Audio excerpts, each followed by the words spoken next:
I have. This will be fun. Let me hear will be this. fun. Okay. So the question This is is level 2, right? level 2. Okay. So this is the connection level. Has a stranger ever changed my life? Oh, yeah. I think you probably told me a story of like, I don't know if they were like a stranger, because I want to say this was like during your time in the military, but I thought you were drawing and somebody walked up to you and said, "Hey, you're really good at that. You should do this." And then you're like, "Ah." So she said this is what you should be doing with your life, but Yes. she wasn't a stranger. She was a direct. Okay. Leadership. Is my, Couldn't is my remember. story? Okay. I think my story is when the cop pulled you over right before you were getting ready to go into the military. Ah. Remember that So one? so what I was going to say, and while that is true, while that story is true, I don't consider that changing my life. That just kept things on the proper trajectory. So Okay. him revealing that he was in the 82nd Airborne, give me a regular ticket instead of taking my license like he said he could. What I was going to say about this question, has a stranger ever changed your life?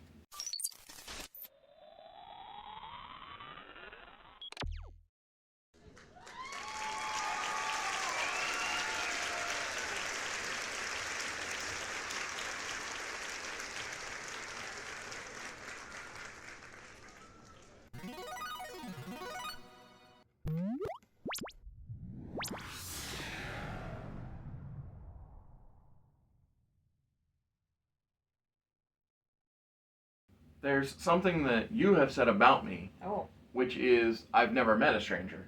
that is true. But what I'll put, Interesting. but the way I'll put it is, any time that it's the first time I've met somebody, whether it be yourself who put yourself into a conversation I was having with Ahmed, or the day that I met Jeff Hicks, it's because of my openness towards new people that Oh, yeah. allows for that at one moment stranger to Yeah. become so pivotal for the rest of my life. Because Jeff, to this day, literally the day that this is being recorded, still encourages and says how that he believes in Gamble Comics. You obviously are no stranger, but because of the one day that you could have been, would have been, or should have been, and we didn't let it be, then things keep progressing. Yeah. And that's the beauty of the idea is, has a stranger ever changed your life? It's like, well, I just don't allow him to stay a stranger. Yeah. There's been so many situations where I would meet somebody, whether it be in a job interview or just on the street, where I'd be like, oh, and we're now it's more than that. Yeah. Now something a little bit more like deeper connection. Deeper, exactly. I love how we have these dig deeper cards. We've been digging deep just because. It's just Natural. that's the natural way of things. Yeah. Natural way to have the conversation. Right? How would you describe the feeling of being in love in one word? I don't even know how to answer that. I feel like it needs to be a different question since we're talking about you, right? Yeah, me specifically. That's crazy. All right, I messed And up. I'm not in love with you, so it's like, you know what I mean? Like, I guess you don't love me. I do love you, but I'm not in love with you. You know what I You're mean? good, Like, brother. You're good. I'm not trying to go to bed with you tonight. Well, that doesn't necessarily mean love. That could just be lust. Oh yeah, it's true. It's true. Yeah. That's a different thing altogether. What is a dream you have let go? Okay, this is actually a good question. So, when I was growing up in my youth, back in the day, this is when I had my whole life ahead of me, you know what I'm saying? My hair was fuller than it is even now. Didn't have a beard. I was the babyface assassin, as one would say. I always wanted to play football. I really loved football. I really enjoyed the sport. It was the first thing I did in my life that I could honestly say I excelled at and I really enjoyed doing. It took a few years to get there because it definitely felt like my dad forced me to play it, mostly because he would not let me just sit in the house and do nothing. But after a few years, I really started getting in depth. I had a really great coach that helped me, really taught me the game and helped me fall in love with it. Appreciate you, Coach Chayansky. And because of that, I really wanted to go play in the NFL or at least play in college or something.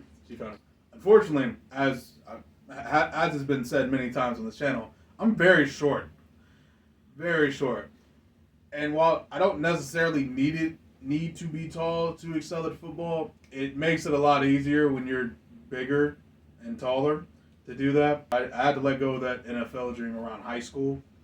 And I played football all throughout my all 4 years of high school, but it was like around junior year. I'm like, oh, I'm not getting any bigger than I am now, and like realistically, it's gonna be hard for me to even get to college, Yeah. much less the NFL. So that was a dream I had to let go of. I've made peace with it now, but it was something that bothered me for a very long time. Absolutely. But There's a man that I looked up to many years of my life who won the Ed Lock Courage Award. I don't know who Ed Lock was, but he got an award named after him in the clearly a NFL. courageous man. Yeah, and that was Brian Pillman, who was he was passed over. Cincinnati legend. Yeah, he was passed over for college, but he was a walk-on to Miami of Ohio and made the team. And then after excelling in college, he was passed over in the draft, so he walked on to the Cincinnati Bengals, made the team. He would have been Rookie of the Year if it wasn't for William the Refrigerator Perry getting that year. So Yeah. he's had some big competition. Yeah, I'm about to say tough shoes to overcome and to fill. Yes, But yeah. No, that's cool. I don't think I've ever told that story on the channel. So, Absolutely. that was nice. Yeah, when it comes to dreams I let go, obviously it's the Graps. Yeah. I was just messaging with somebody, was it yesterday or the day before, I forget now, but about how that he's now a ring announcer and not a wrestler. And I was like, man, it feels like an eternity since I had a wrestling match. Yeah. Well, I was like, when was your last wrestling match? I don't think I've ever asked you this. So 2013? Probably 2013. Wow. Yeah. Great. Long time. Yeah, I was about to say that's 13 years ago. Yeah. So, Karen, what about you? You ever let go of any dreams? It's because we. That's why I laughed. Because okay, Ooh. so yeah. Perfect. It's fine. I'll pop it in. That's awesome. Oh, Oh my man. wild card there. Swap seats with your Good partner. I feel better. I knew I could Feel tell you more- were yeah, awkward. feel That's more why I natural. laughed over here when I saw it, because I had to. I could feel your uncomfortableness over here. I'm about to say, he's just naturally always on my left, man. You know, the instincts. The answer to that question is yes. So she transitioned from nursing school to phlebotomy, Yeah. and because originally when we met, you were in nursing school. Yeah, I was in nursing school, but I fell in love with the phlebotomy side of it because I feel like I connected with the patients more. Yeah. Because nursing, you do the majority of the doctor's work, but you don't get paid as a doctor. So. And that does, yeah. I can see that sucking. I mean, the pay is not great for phlebotomy either, but Yeah. I feel like I have that one-on-one with That patients. human connection. Yes. I feel that. Love that. Good to know. Good to know. Check it out. You talk about the dreams, Yeah, yes. and Okay. we're on first Yeah. round of level 2. Got it, Yeah, got and it. I just threw out a wild card because I wanted to. I was about to say for comedy's sake. Yeah. Okay. Have you ever told someone I love you but didn't mean it? If so, and why? So here's my thing. Dawn always gets on to me for this because I will tell anybody and everybody I love them no matter what. Because even if I have like a connect, like I just tell everybody I love them. It's just a thing I do. Like I tell my boss all the time, I love you because I do. Like so it's not even like I just. You talk about not meeting a stranger. I like tell random people I love them. So. Yeah, so here's my thing about that story though. Yeah. I was like, when you just meet somebody, or heck, when you just know that they exist, Yeah. and you're like, oh, I love you. I'm like, this could go badly. Oh, yeah, okay. The Okay. letdown after the fact. Yeah. Because it's like, okay. You have a breakup without even knowing them. It's like, I'm like, damn, I gotta devastate this person. because it's like, let's just say for argument's sake, it's your cousin, right? Yeah. Oh, your cousin is dating somebody that you've never met. Oh, I love you. It's like, now they're no longer together. Do you still love them? You still gonna tell this person you've never met that you just talked to on the phone? No, I just dropped him like it's hot, you know. Move on. You just keep it moving. Like didn't happen. I will say, there are times, though, when people just need to hear that they're loved, you know? Oh, yeah. This is a hard, unforgiving world. Absolutely. Yeah. I understand where the motivation comes from, Yeah. but yeah, that's all. Yeah, I get where you're coming from there. That is hilarious, though. All right. So I got this new seating arrangement. It's my turn. Yeah, level 2, part 2. Thank you for being here at Mr. Super Oz.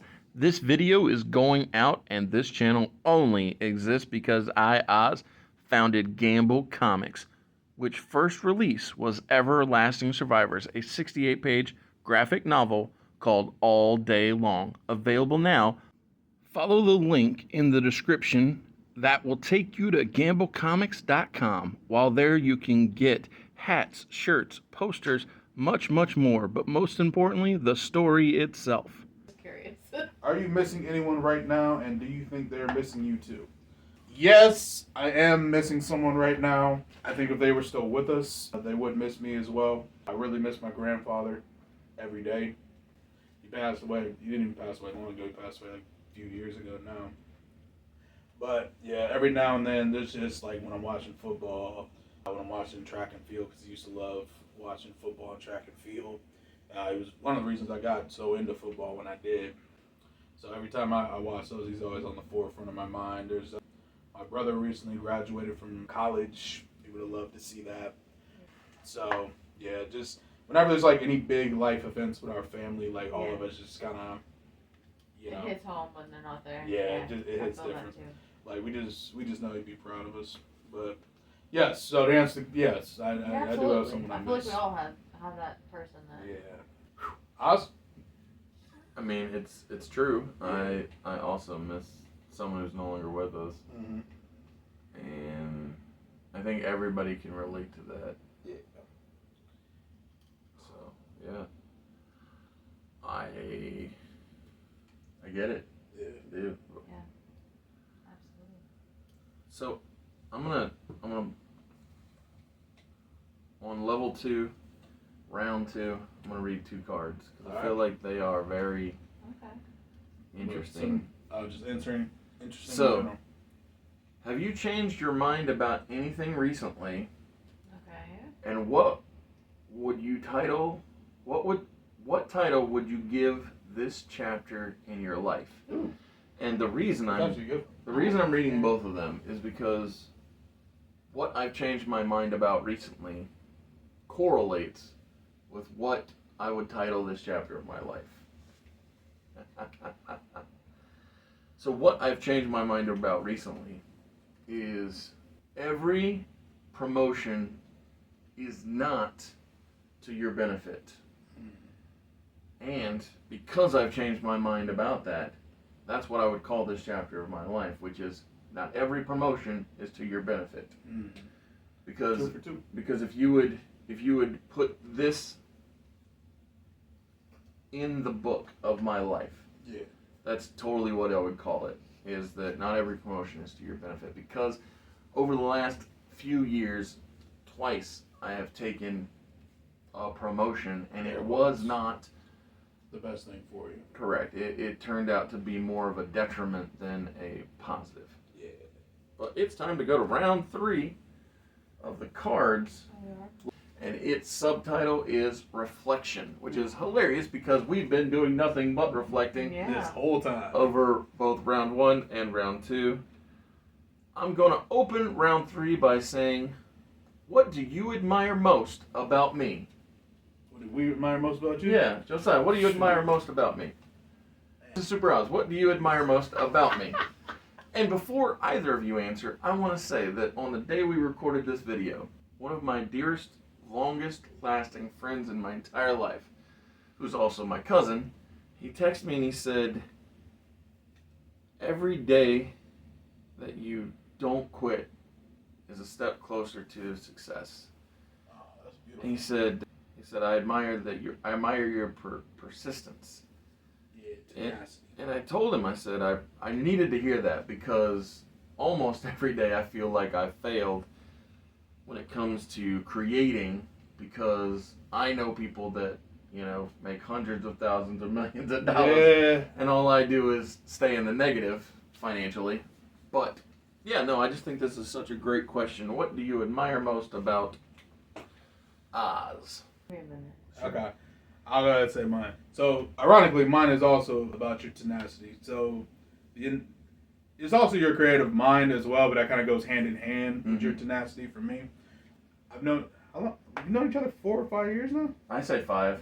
Yeah, Whether or not it's true. yeah. I'm about to say. Like, So it's been a while. The thing that launched our friendship was the Hangman and Omega feud. Oh yeah. So So that been 2021? whenever that was, yeah, Oh my 2021, God. yeah. Yeah. So yeah, the whole time we've been friends though, like I've seen your drive just as a creative human being, your drive as an employee, your drive now as a boss for me. Like I know you were a guy who if I ask you to do something, or I say hey I need this from you, or hey I'm having a tough time with this, I know I can rely on you I appreciate to come that. through Yeah. and look out not only for me but for everybody else. Yeah. Genuinely, that's probably one of your best qualities is your ability to just look out for people. Yeah, I appreciate it. I try. But yeah. No, like I was just driving. It was either yesterday or the day before, and I was thinking to myself, if I could give my knowledge that it has to be done to people, I Yeah. would. But I don't know how to Convey that. to get it inside of somebody else. The idea that this has to happen. Because you wouldn't believe the number of times I hear people say, "Oh, I don't feel like it," and it's Yeah. like, I often don't feel like it, I'm about to say I don't feel like doing a lot of things. but I know that it needs to be done, so it gets Exactly. done. But not everyone's built like that, and I do think that's down to just like how you go through life. Like sometimes in like some people's life when they're like being raised and whatnot, like they get taught early on it's okay to just if you don't feel like doing something, don't do it. Mm-hmm. And that's true for some situations, Right. but like for example, like if you're at your job and like you need to like Mm-hmm. Well, and do something to get paid, you need to do when it. I was growing up, the things I didn't feel like doing, whether Yeah. it was chopping wood or Throwing hay. Or that's true. That was an option. But what I was going to say is like planting the crop. Yeah. None of these things that I didn't feel like doing could not get done Mm. because if they didn't get done, you didn't eat. If you didn't chop the wood, you weren't going to burn the fire in the winter. Yeah. So like you needed to You stay gotta warm. do it. Yeah, exactly. You gotta do it. Just like the your feelings bare didn't necessity. matter. It's just that what mattered is it had to happen. Yeah. I wouldn't even say your feelings don't matter. They matter. You can acknowledge them, Yes. but that doesn't change the fact you still have to do it. Correct. That is what I was intending. Yes. I love that you have such a big heart Mm. and you love and care about anyone you meet. That actually burns me sometimes corporately. Sometimes that Oh, burns corporately, yeah. I can see corporately, that. sometimes that burns me because I have been chewed out so many times by higher ups that say, "Oh, well, they'll give you any excuse under the sun." I was like, "Yeah, well, what if they're not lying?" They're like, "Oh, they've always got a story." I was like, "Well, I'm gonna take." Everybody I lies. was like, "I'm gonna take them for what they're saying until I have evidence Yeah, to the you treat contrary." people like humans. You don't Yeah. treat them like robots. Exactly. You don't treat them like numbers on a stat sheet, Exactly. and it shows. But yeah, in corporate America, that doesn't always Right. work out very well.